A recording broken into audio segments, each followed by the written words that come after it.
another episode of Weightlifting Academy, the only show dedicated to putting 10,000 new lifters on the platform in 2012. I'm one of your hosts, Nick Horton. And I am Michael Hartman. Right on.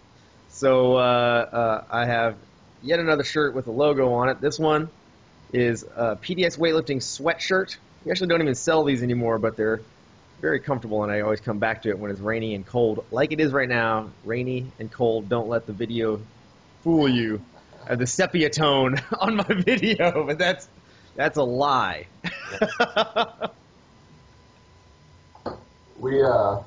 Texas is the exact opposite. We get a little bit of rain in the summer, but it was already close to 90 the last 2 days, and it's only the first part of April, so I think we're in for it this year. But yeah, you get a little bit, I guess. Well, I guess, so I had this friend who went off to college yep. in Eugene to University of Oregon, and his roommate was from Texas. Yep. Very first night that these two freshmen were in the dorm, they went to bed, and it was raining, and it was raining fairly hard. They went to bed. They woke up in the morning, and my friend woke up to his roommate, his new roommate, freaking out, saying, "Holy crap, man, it's going to flood. It's still raining." Clearly had not yet adapted to the fact that in Oregon, that's just what it does. It's still rain most days. Yeah. You're not guaranteed a flood just because it rains for 24 hours straight. No, it's true in Texas. I guess it depends what part, but like in North Texas where I live, it doesn't rain very often, but when it does, it floods because everything's very flat. There's nowhere for the water to go, so he was probably terrified with good reason because 24 hours of rain equals bad things around here. It is interesting how, yeah, just the change in environment like that it changes your perspective on things. I suppose if I lived in the Midwest and I was worried about hurricanes or something and like big winds came, and all of a sudden that would be something. I don't have to worry about that here. You know? Yeah, tornadoes in the Midwest. So speaking of weather, yep. We had great weather here during our spring break. This is spring break season for a lot of schools. Yep. And by great weather, of course, I am being facetious. Raining, raining horribly, and about 50 degrees, cloudy, chance of rain. That Oregon spring break weather? Yeah, it was awesome. Yeah, it was only cold and damp. No big deal. So it was interesting because he had these two guys who were visiting us to train at PDX Weightlifting for their spring break. These are these two guys that Brandon and I had met at Nationals, who had just gone to Nationals to watch the show. Cool. They are from Wisconsin, Adam and Ben. They drove up. One of them was in high school. One of them just graduated from high school. They drove up to Ohio, and they watched the show. They were really excited. Just happened to sit next to Brandon and I at one point, and we're talking about what they were doing, and then they got to talking about what we are doing, and I said, well, hey, you guys ever want to hang out in the rain? You can come hang out with us. And that was one of those conversations where you say these kind of things and nothing ever really comes out of it. You don't even expect it to. Yep. You're sort of smiling, that's cool. And then, out of the blue, a few weeks ago, I get an email from one of the guys, Adam. He says, hey, I'm coming out. Nice. Great. And I'm bringing my buddy Ben. And I thought, that was fantastic. And they came out, and I was rather blown away by how adept they had gotten themselves at Olympic weightlifting. And, again, they're two high school kids who train in a garage and had never, until they went to nationals, even met another Olympic lifter. Nice. The entirety of their education in weightlifting had just been through videos online, articles online, things like that. And they had just put it into practice for training every single day. They're big proponents, apparently, of the Bulgarian system, so they fit in really, really well at my gym. Maybe we can discuss a little bit of that later. But one of the things that sometimes seems to mean is that they train a lot. And they train really hard on the major lifts. And, I always feel like one of the things that makes regular training on the Olympic lifts so hard is just the psychological component. It's very hard to keep wanting to go back into the gym and do this kind of stuff. And the fact that these two young 18-year-old guys are doing this all on their own. Yeah, uncoached and uncoached. And, definitely, when they came in the gym, I gave them some pointers. I put them through a quick progression, that I would put anybody through. But I very quickly realized how good they had taught themselves. Actually, their technique was awfully decent for two guys who had, just learned this on their own. They were quite strong. And that, to me, is a really interesting indication that the state of Olympic weightlifting is definitely on the rise. Yeah. That here we have a situation where two young guys can get into the sport, and there's enough available information that they can correctly train themselves to such a level that in less than a year of training, they're actually quite impressive. Nice.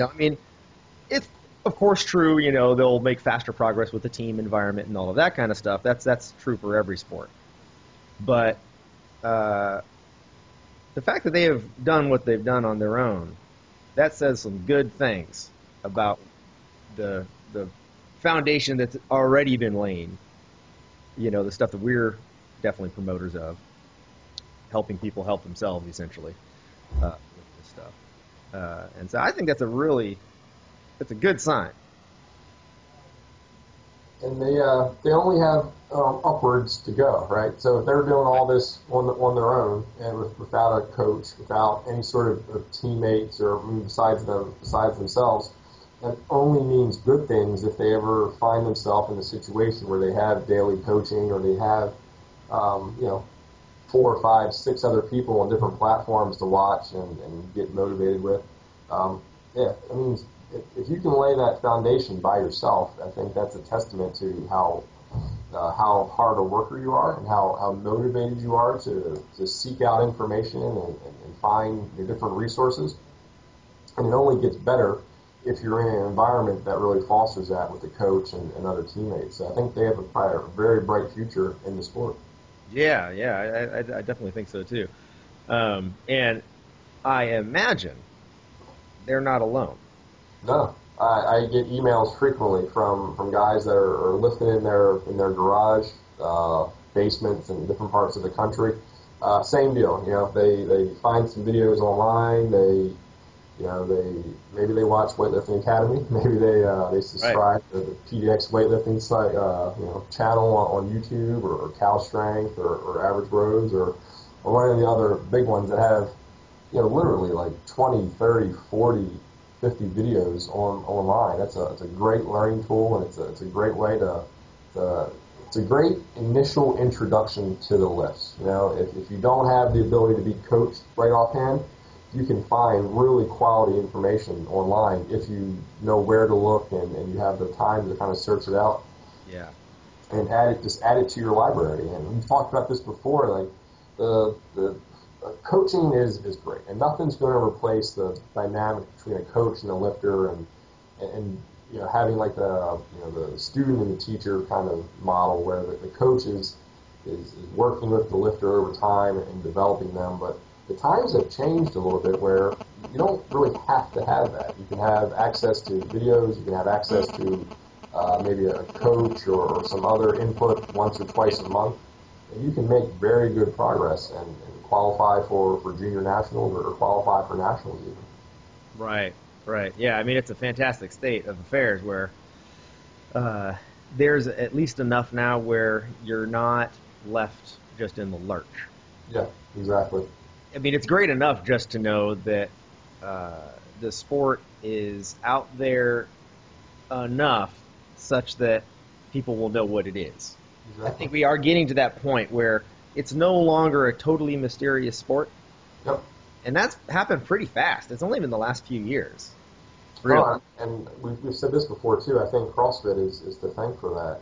Yeah. Even if they're not adding, thousands of new lifters, or they're not adding new Olympians, Right. they are probably solely responsible for the proliferation of barbells and bumper plates across the U.S. Oh yeah, Because you go absolutely. back, 2 or 3 years before CrossFit gyms started popping up, and you had to search long and hard to find a barbell and a bumper anywhere, any city in the U.S. And you talked about your own experience in Portland, which is, one of the top 15, 20 biggest cities in the country. There was one, set of barbells and bumper plates in the entire city. And Right. Dallas wasn't much different, but now I think in Fort Worth alone, there's probably 7 or 8 CrossFit affiliates, all with Amazing. barbells and bumper plates and platforms. Yeah, there's at So I least think they're largely responsible for it. If not for, the critics will say, well, we still only have, maybe one spot on the men's Olympic team and things like that. But a lot more people know about Olympic weightlifting than yeah, they did 4 and definitely 8 years ago. So things are on the upward tick, and absolutely. that's a good And sign. and I think, Adam and Ben and their experience, and then the people that we are in contact with, by email and stuff, and on our blogs and forums and everywhere else, are very good proof that it's not even just that now people know what it is, but now there's enough where people can actually take themselves pretty darn far Yeah. on their own without a coach, without anybody there, and that really gives you a solid foundation from which you can go anywhere you want after that. Yeah. That's really cool. I really I'm inspired by that. I think that's great. Yeah. That's I've mentioned this to you before too. We had a guy come into the gym a few months ago, and same deal. He had taught himself in the garage. He actually read an article online by Dan John, who's a very good author, and talked about the benefits of the Olympic lifts and how if you want to get better at anything, you should be doing some version of the Olympic lift. So this guy read this article, and then the next step was to, search YouTube for some videos of the Olympic lifts, and he came in and looked really good from the first get-go. I asked him how he learned to do the lifts, and he said, some guy named Glenn Pendeley's got some videos online, and I watched those. I said, that's pretty good. yeah. Pretty Whoever good. that guy is, nobody's ever heard of him. Yeah. And we had a discussion about that, but no, man, it's a perfect example. Similar to your story, just people, and if you're motivated, you can find good information and then Yeah. apply it to yourself, and good things will happen. Absolutely. Yeah. Yeah. That is good news. So I thought, yeah, it might be kind of fun to maybe pick up on some of the things that were already thrown out there. Um, that I get a lot of questions about, at least. Uh, One of them being just certain, I would say, questions about what do I even mean when I keep saying the word Bulgarian all the time? Does that just mean that my stepdad's Bulgarian and I like the food? How does that differ from other forms of training? Not necessarily doing like an advocacy thing or anything like that. I just mean maybe we can quickly discuss some of the common myths and misconceptions about certain forms of training and that come about, and the kind of thing that if you are fairly new to Olympic lifting, these are words you're probably going to hear a lot. Sure. Uh, so maybe, I don't know, could you have if let's say somebody asked you, what in the world do you mean by Bulgarian training? Would you have a short response? Some kind of, If just to kind of throw this out there too, there's a textbook called Strength and Power in Sports, and it's been out of print for maybe a decade or more. But it's if you can find a used copy on Amazon, it's a really good book, and it just talks about strength and power and all different aspects of sport, and like some really big name authors like Zatsiorsky. But there's a chapter on Olympic weightlifting, and John Garhammer and Bob Takano did the chapter on Olympic weightlifting, and they basically give it. They do a very good job of defining the Bulgarian system, and probably the next step to that would be the Soviet system. Those are the two different schools of thought. Like you said, not really an advocacy, one versus the other, but you hear those terms, and I think traditionally China now has kind of thrown everything for a loop. But going back 30, even 40 years, most champions in the sport of Olympic weightlifting either came out of a Bulgarian-inspired system, meaning they were athletes from Bulgaria, and some of them might have moved off to different countries, Turkey or Qatar, or they come from a Soviet-type system. So the Bulgarian system was really focused on just performing like the competition list. So snatch, clean and jerk, and then squatting as needed to improve the snatch and the clean and jerk. It was kind of like an absence of pulls, an absence of different accessory exercises, whereas the Soviet system was built around lots of assistance exercises, lots of accessory movements in a way to kind of work different parts of the competition lift, whereas the Bulgarian system was just do the competition lifts. Now, again, different people and different experts will say, well, what about this? And what about this? And I agree with them. You know, there was actually a thread on maybe a forum or a Facebook group somewhere that said Ivan Abajev is the godfather of Bulgarian weightlifting. And his coach, probably more Olympic medalist than we can count, world champion. He is now living and coaching in the U.S. So there are people who are training with him or under him or have been the past few years, and they'll say, well, you know, I did sets of 10 in the squat. That's not Bulgarian, and it's not. But I think just on paper, if we had to kind of stereotype the Bulgarian system, it would be snatch to max, clean and jerk to max, back squat or front squat to max, on a daily basis, if not multiple times per day. And I think that's probably a very, very good way to look at it. Just it's very specific. It's just the competition lifts done with high frequency and high intensity, but at a very low volume, total volume of lifts. Right. Yeah, I think it's probably helpful at the outset to maybe do the stereotype, because it does help. At least in your mind, you can go, okay, I can place now what the system looks like. Sure. Even though it doesn't explain the underlying reasons why one might go these directions, that I think are maybe more philosophy of science based. Sure. In my opinion. Like, I would say to stereotype the Russian Soviet style, it would look more like a lot of college strength programs. That there's a lot of variety in exercise. There's a belief that if you're a stronger, better athlete all around, you'll be a better weightlifter, because weightlifters are athletes. So first you have to be a great athlete, and then you become a great weightlifter. And I think there's a lot of good reason to believe that. And I wouldn't want to, even though if you've paid attention to me at all, you probably know very well that my club is one of the more well-known Bulgarian clubs at this point, and proponents of that system. I don't in any way have the fantastical belief that the Bulgarian system is quote-unquote better than a Soviet-based system. I think the tendency, this is sort of like the arguments between like the way powerlifters train or Olympic lifters train or somebody else. There's a million ways to get strong. We talked about that in our squat podcast. That you just squat, you're probably going to get strong. It's it's totally different than weightlifting, but it's no different than teams in the NFL run different types of offense, right? Yep. So I mean, a lot of teams now are going to the spread because that's kind of what's hot, but. Right. Is it more of a pro-style system? Is it more of a spread system? Is it more of a two-back set, one-back set? Do you have a running back, fullback, and a tight end, or do you have two? But it's still football, right? Yeah. And I think that's the important thing. Whether it's more Bulgarian-inspired or it's more Soviet-inspired, it's still weightlifting. And I think it's kind of important to pick and choose what you feel is most applicable in your situation and your club. And I believe that's probably what you've done, just through trial and error or talking to different people you know, like, and trust, and getting their opinions on it, and then applying what you feel is the best the best model. And if that just so happens to be Bulgarian, it's not because your stepdad's Bulgarian. It's because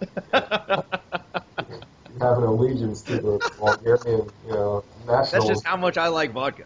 Yeah, That's why exactly. Russians don't drink vodka too. I mean, hey. Yeah. You like Bulgarian dance hall music, so That's what it is. That's what I like. It's all exactly what you're saying. It just so happens to align more with the Bulgarian side of things. Yeah. And I think that even though, and I'll go into this a little bit, I like the philosophical, theoretical, and quasi-science based reasonings that I like to get into, and the theorizing is fascinating and interesting, and it's one of the things we like to do on this show. I think, just like we did with the squats, it is good to throw out first that don't let that obscure the reality that what happens in the gym often belies what seems like, huge differences in a philosophical debate. In the gym, they're not huge differences. There are world champions, hundreds, thousands of them in multiple different systems, all kinds of different ways, people doing different things, and I think that's pretty good proof that, there is no such thing as the ideal system, or if there is, nobody's found it. Well, yeah, and if there was an ideal system, yeah, somebody would have found it out in the '70s when all good things happened, so. Yeah, yeah. I would say, now that that caveat has been thrown out, Yep.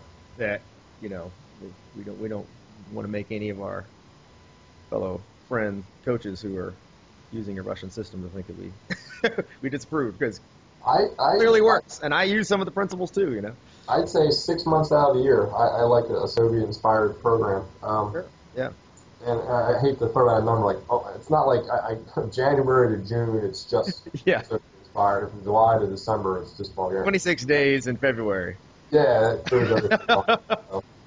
So I don't want to shortchange either one, but there are different times in an athlete's career, and there are different reasons to use different programs. And I'll tell you, most recently, one of the reasons why I stopped maybe programming truly in a Bulgarian sense is that I have an older group of lifters now. Mm-hmm. When I first started coaching, the average age of the lifter was probably about 20 years old. We had a lot of high school kids. That's a young average age. A lot of kids in their first 1 or 2 years of college.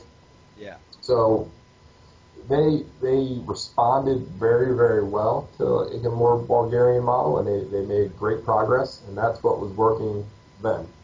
Now I coach, a few master's age lifters, like on a day-to-day basis. Master's age guys in their early 30s, late 20s, and I found for them that a more of a Soviet-inspired approach is very well. From a variety standpoint, I think it helps their mindset, where they're not coming to the gym and they're not just going to snatch and clean and jerk. It gives them a chance to kind of experiment with new exercises. We still work up to as heavy weights as possible in different exercises, which may be a little bit different. But we'll do stuff from the hang. We'll do stuff from the blocks. We'll do stuff from a deficit.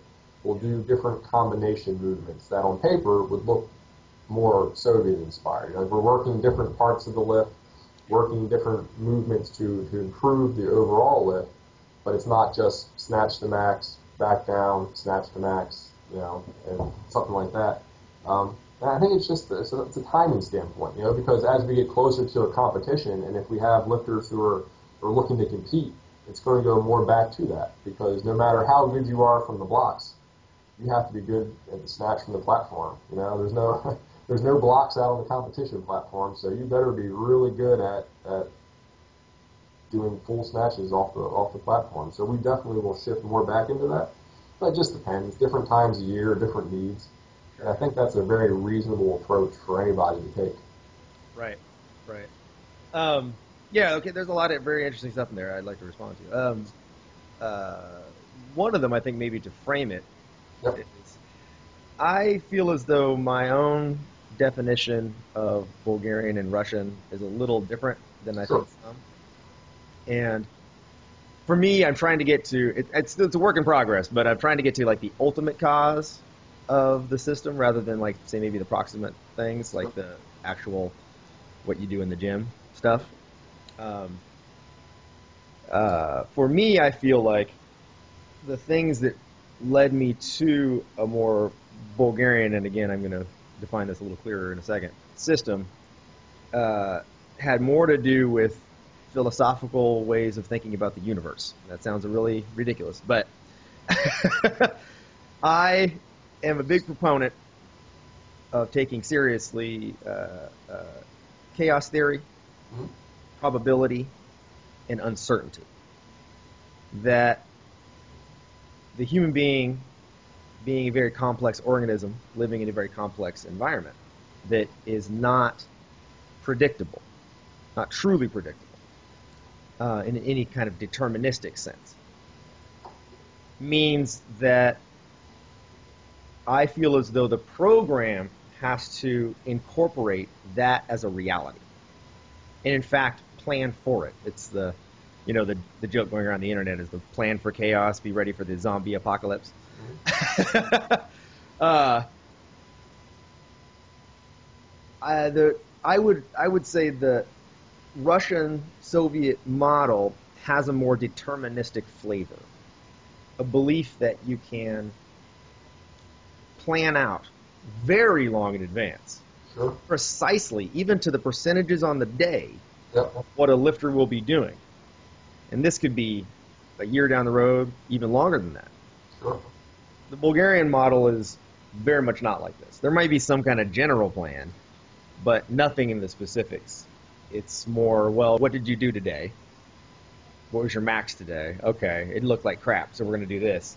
Or you're really sort of playing a shifting game, Yep. like you're on a mudslide at all times, and you're trying to like figure out how to get up the hill. Yep. And It's a good analogy for life, actually. yeah, yeah, it really is. It's a muddy hill, and we're just trying to climb it as Best we can. And my feeling is that in the ultra extremes, and that's putting it in ultra extreme terms again, just like, and as we said, that doesn't play out in the gym very well. But Sure. on paper, the more Soviet model that has a more deterministic flavor works very well in massive populations you have a lot of control over. So if you have a Soviet system, a communist system, a Chinese system even could work really well like this, or many of the other countries where kids that are coming into the system don't have a lot of other options. And you have a fairly large amount of them, so your farm team system is good. Pipeline is good. Then, statistically, you still have a statistically significant number of people who will completely conform to your predictions, as long as they're not completely off base. Sure.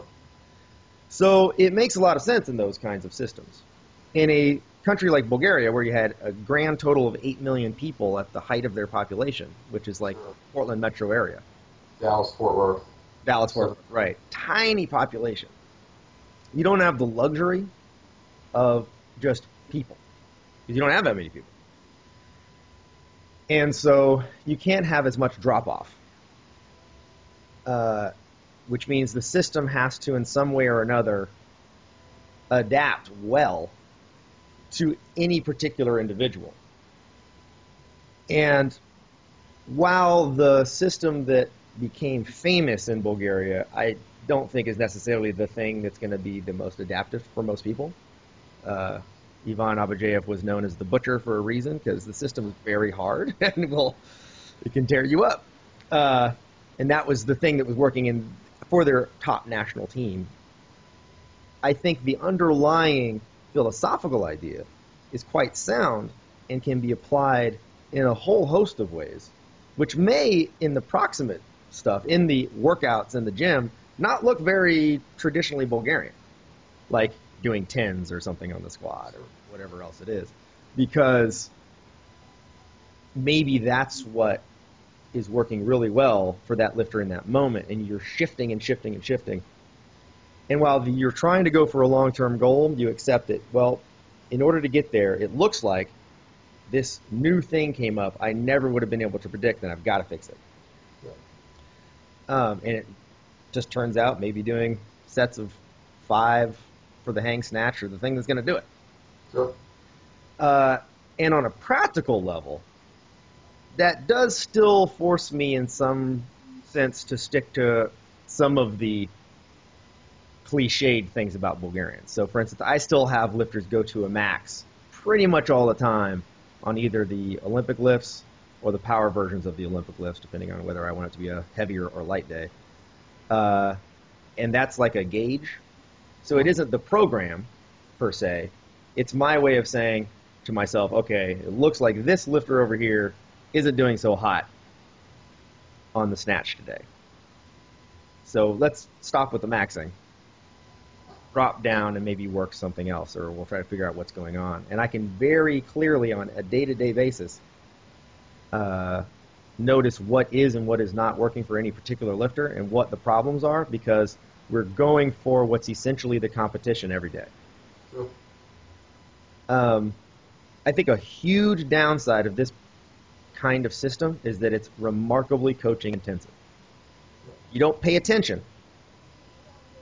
I think it doesn't really make sense anymore because you're losing out the whole reason why you do it in the first place, which is to make the course corrections. And you might be better off following that planned system that has shown to work for the majority of people. Sure, and over time, the work's going to kind of, it all sort of works itself out. Right. Right. System. You can look at a monthly average of how many snatches above this percent, how many clean and jerks above this percent, and hopefully over time, over a 4-week, 8-week period, it all sort of works itself out. But I think you're right. The Bulgarian, I think the corrections have to be day to day. I think even week to week would be too long, right? So like you have to make the correction immediately or the very next day at the absolute latest to take full advantage of it. Yeah, and what's interesting to me is I think a common myth, at least flying around the internet, is the opposite, that Bulgarian coaches are a little lazier in that regard because they don't want to have to do the long-term planning and all the math involved with doing the percentages. And that makes some sense, right? I mean, obviously, if you're going to write out a 2-year plan for somebody and day to day, that's a lot of work. There's no joke there. And a Bulgarian coach, for the most part, doesn't have a particularly complicated plan on paper. And so it looks much simpler. But there's a different type of complication that a Bulgarian coach then becomes quite responsible for, which is being very present during the workouts. And so you can't just like ignore your lifter for a month and just let them do their own thing, because things are going to go way off track if you're not careful. And of course, it's probably true, and I think it probably is true, that just like a lot of the classical, traditional Soviet workout plans that are fairly well documented at this point, they work for good reasons. You can just take them wholesale and put a whole group of lifters on them, and most of them will probably do pretty well.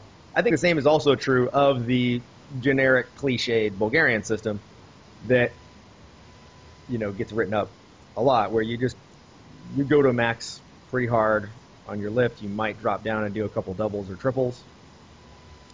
You do the same thing on the squats, and you just do it as often as humanly possible. The same kind of thing starts to happen if you do that enough. Most lifters will start, as long as their technique was good to begin with, things will start to gel and look good. But either one of those approaches, which is just give them a blanket program, let them do their own thing, is something that I find uncomfortable as a coach. Maybe it's just I'm a personable guy, so I like to be in there and like really get my hands in and make little comments every 5, whatever I think that it needs to be made. And so it may just be a personality thing on my end, but I find that to be the fascinating, interesting part of coaching, is the course corrections. Sure. So the Bulgarian system fits well with my own personality. The Bulgarian system thought of in the way that I explained it. It may be that not a single other person who does a Bulgarian Inspire program agrees with me on this, but who knows? All right. Even though on paper, probably my programs don't look dramatically different, than a lot of the other Bulgarian programs. What happens in the gym is always going to look different. Yeah, that's probably the biggest thing. I think you can write out the best case scenario, and I know both you and I we do like correspondence type training where we'll have some clients that we'll write programs for, and so we write on paper like best case scenario, but it's still up to the individual lifter to kind of to follow it as a guide, and then hopefully make adjustments as they see fit. Like if you're if you're pulling everything off the floor and it's going a foot out in front of you, well, just adding more weight to the bar is not going to fix that. So you kind of have to correct it. And if you don't have a coach, that's probably the one downside of not having a coach in the gym every day, is you have to be honest with yourself and say, you know what, today's not the day. I need to drop back a few kilos and then maybe work Right. doubles or triples just to kind of work out those kinks, and that's the difficult part. An eye on what you did wrong. Yeah, yeah. Yeah. I mean, I would say that if I was going to give people advice, if they were trying to do a more Bulgarian-based system, and they were largely doing it on their own, I would say take the emphasis a little bit off of your daily maxing. Yeah. I think that has that's the exciting part and it's fun. Yeah. But if that's all you do and you don't have somebody watching you and keeping track of you on a regular basis, it's very likely you'll start to ingrain some really bad habits. Sure. Because the only times you're lifting anything heavy are, they're at the max, and that's when things go wrong and all of that. And that's okay. But my belief is you should always then stop, figure out what went wrong, go down, and try to fix it. No, I'm also a big proponent of that as well. And that's And it's hard actually to do quite hard sometimes. to do on your own. Yeah, if somebody, Yeah, the third, person view who's objective and is just say, you know what, yeah. save it for next week. It will be there, and Right. At the very that least, I would is say video yourself. That would make a big yeah. difference. And that video doesn't lie. Yeah. You can watch it, play it back, and then see from there. Um, you know, I do like the max every day, especially for new lifters, because when they max every day, they're gonna just increase. It's a very linear progression, right? So Get stronger. first 6 months of someone's career, they can add just a silly amount of weight to the bar, just It really is silly. Yeah. as they get stronger, as they improve or just refine their technique. They can add a couple kilos every day almost and work their way up. But for a more experienced lifter, I'm not even sure an absolute max is necessary more than once a week. But I really like lifters working above 85 to like 95%, Yeah. and get to the point where your 90% lifts are it's not a guessing game, right? Like you'll take somebody who has fairly decent technique, and you'll have them put 90% of their best on the bar, and if they can't hit that weight 4 out of 5 times, there's probably an issue, right? And we see that a lot with missed lifts in competition. Some of it's nerves and things we've talked about before, but your opening attempt is something you should always be able to hit. Right. So I am of the opinion that I like my lifters to work up to and hit about 90%. I say 9 out of 10 times. And physiologically speaking, you probably, in the same workout, you can't hit 90% 9 out of 10 times, but If you average it out, yeah. yeah, I don't think your 90% lifts should be like, some days you have it, some days you don't. I kind of feel like your 90% lifts should be something you can always hit, not like an every single day for the rest of your life basis, but if we're working up heavy, you should get to 90% before you start having some serious issues. Yeah. And I feel like over time, as you get more consistent with that 85, 87, 90% lift, then it becomes, the weights that were at 90% now are like 80% lifts. And Sure. then the weights, Yeah. so it kind of builds up over time. Your And true max has gone up. yeah, exactly. It sort of builds over time. And I tell people this, it's like, if you're somebody, even someone whose best snatch is like 90 kilos, you could put 50 kilos on the bar and ask them to snatch it, 5 times, and like how many times would they make it? They would say 5 out of 5. And then you put 70 kilos on the bar, and how many times would you make it? They say, 5 out of 5 times. What about 80, 85? Oh, maybe 1 out of 5. Well, there's issues that need to be corrected there. So if you can work and get stronger, it doesn't mean you're now snatching 105. Maybe your best is still 90 kilos, but you're very, very efficient and you're very good at performing that exercise. And then over time, that max will creep up. And that's just something I do. And I like, I think you should be able to go into the gym, warm up, barring some unforeseen incident, and hit 90% weights just about every day. And it sounds like a lot, but I don't think it is for most lifters. Now, if we're talking Olympic level, national champion level, they may not be able to do that because at that point their technique and ability it's like a true 90%. Yeah. But for a lot of the guys Heavy and lift for them. girls, a lot of the guys and girls we coach, they still have so much upside At that 90% lift's not a true 90%. It's 90% of what they're capable of now, but as things correct themselves, they're going to be good for a lot more. Right. If your best front squat is 150, but you can only clean and jerk 100, Exactly. then that 90 kilos is not particularly heavy for you. Exactly. Like, yeah, if you're perfect example, somebody who has a huge squat and their lifts aren't quite up to that level, they can work up to their best effort, 100%, 90% all the time, because it's not a true 100% or true 90%. But then as they get better and they get stronger and technique improves, it becomes more of a true lift. Yeah, I mean, I guess maybe a way to think about it would be maybe a lot of times Bulgarian proponents like myself way overuse the word maximum. Yeah. That actually isn't even what's happening on a regular basis. Yes. It's heavy. Yes. That's a more accurate term, but Sure. true maximum, that's not really honest. I mean, it's certainly not your honest to God 1 rep maximum, the PR. That's rare. Best you can lift that day. Best you can lift that day. And I even argue, I try to make the point that you're better off going the best you can make look good that day.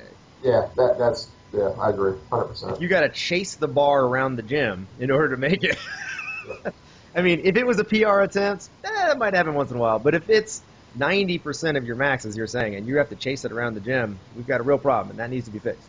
Exactly.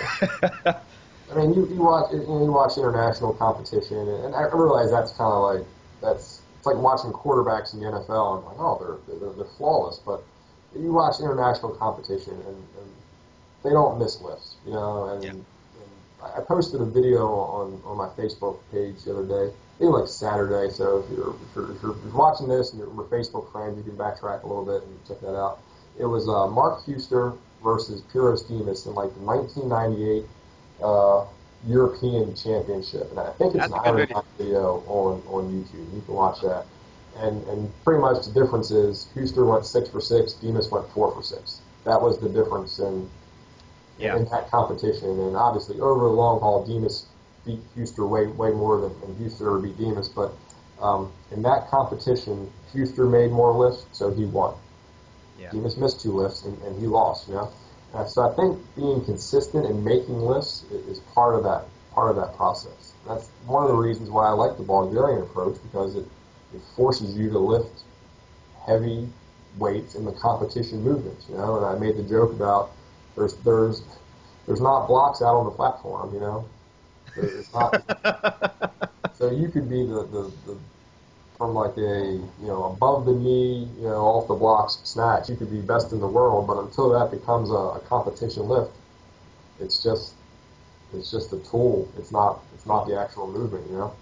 Yeah, yeah, and I think the word technique has variable meanings depending on what you mean. So you can be talking about, well, how good are you able to move an empty bar? Yeah, Make it look like it's supposed to look. And obviously, in the very beginning, that is the heaviest lift you can make look good. Sure, and you should that's serious. Spend time doing that, but at a certain point, right, it's going to shift on you. And when your goal is to compete, then the real definition of technique has to incorporate a competition platform. Yeah. So if like you said, if you look good at 50 kilos, but your max is 90, and you really can't ever hit that, Yep. then, except for on the best of best days, and you're nowhere near it in a competition, then that's not really your max, is it? You have bad technique. You're going to have the option to take 90 as a lift in competition, because you have to make lifts to be in the competition. So, unless you go out incorporates all kinds of things, including, I would argue, mental things. Oh, sure. Fear of how heavy the weight feels when it's above 90%. And the truth is, and that's something that a lot of lifters don't realize in the beginning, and they start to learn real quick when they hit that intermediate stage, that it's scary to lift above 90% because it feels really heavy. Yeah. And you still got to maintain that form, and if you don't keep the form correct, even though it feels heavy, and even though part of your mind is convinced there's no way you're going to make it, if you don't keep the form correct, you won't make it. And you have to just go for it anyway. It's like faith you have to have that it's going to work. And that is facing your fear. Sure. And that, like anything in life, if you're going to face a fear, that's going to take a lot of practice. You have to do a lot. And one of the things that I like about a more Bulgarian approach, at least, as you said, leading into a competition, if not, more often, is you're getting that experience. You're saying, okay, I'm going to face this, face this, face this. So when you go on a competition platform, it's not new to you. No. Like, oh my gosh, I haven't actually attempted this in, 12 weeks. Yeah. That would, for me, that would be quite frightening. I would don't know how I would do that.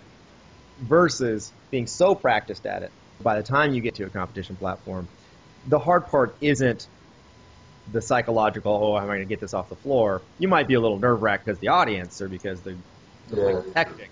your mom's watching you for the first time, and you're, All of that. yeah, But at least you've taken one area of stress and taken it off the table for yourself. sure. And that's great.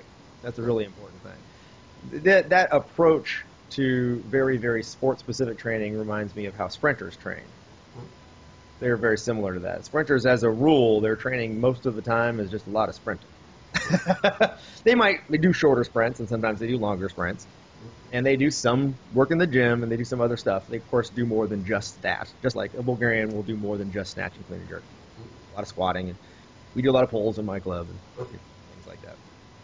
But the basis of the system is, are you capable, not just physically, but psychologically, and a whole bit, all of it combined, in doing what you're going to have to do the day of a contest?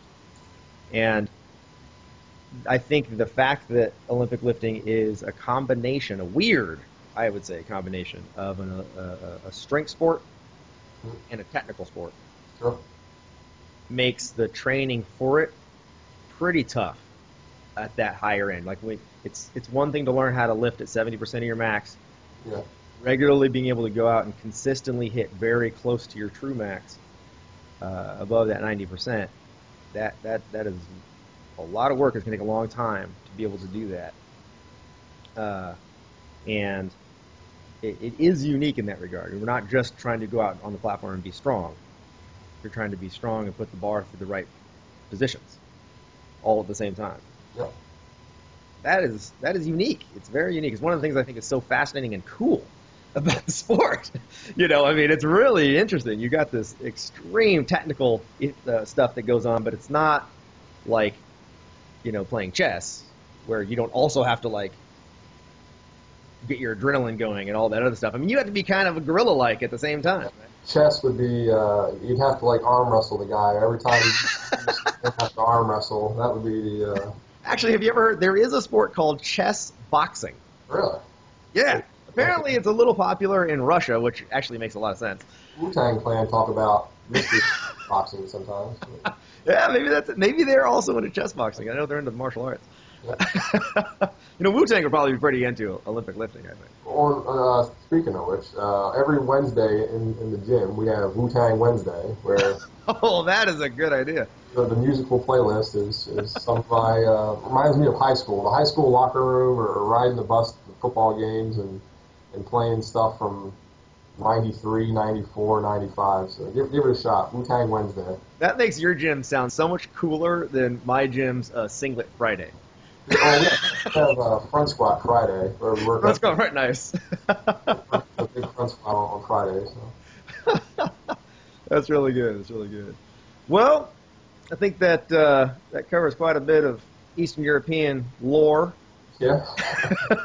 It's pretty decent. So you have some news, my friend. Some I good do. news. It's kind of mixed feelings here. I've been presented a new professional opportunity that I am super excited about. Uh, Basically, a new job. But by accepting this job, and it's going to be an awesome experience for myself personally, professionally, family wise. Everything's going to be great.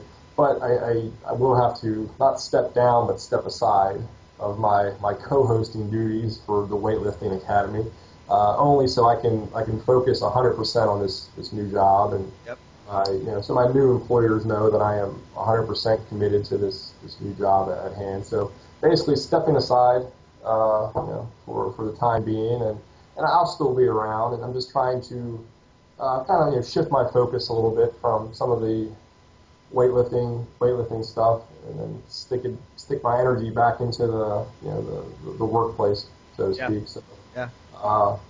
won't be around as much, and if when time allows, I may drop back in as a give you my 2 cents on whatever it is we're talking about that week, or if the Olympics are coming up, so maybe post the Olympics, Yep.